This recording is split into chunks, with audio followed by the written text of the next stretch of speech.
今天我们将采用一个古老、充满争议的投资策略——马丁格尔策略来做回测计算。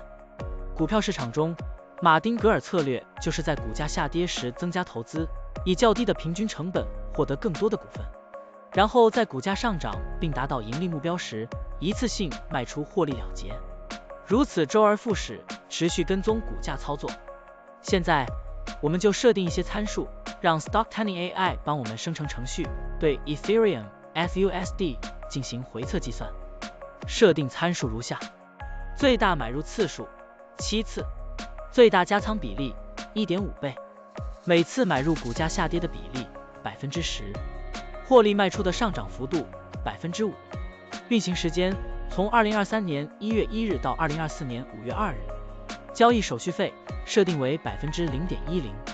好了，按照上面的设定，程序运行的结果是累计交易67次，期末持仓价值108325.66元，盈利 8.33%， 相比持仓不动，多盈利负 140.49%。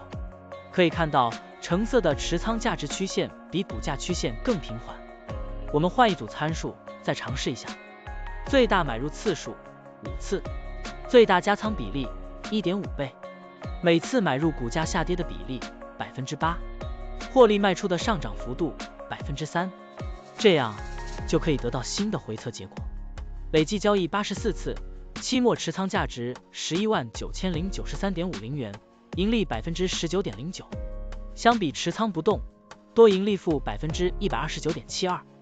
股票的波动特性不一样，盈利效果就不同，参数设定不同，盈利效果也会不同。怎样找到最优的组合呢？请评论区留言，让 Stocktiny AI 来帮助你。股票调优 AI， 利用 AI 技术赋能您的股票选择与操作。本站内容不构成对任何人的投资建议，您应当基于自己的独立判断做出决策。扫描二维码获取文字稿，欢迎点赞、评论、转发。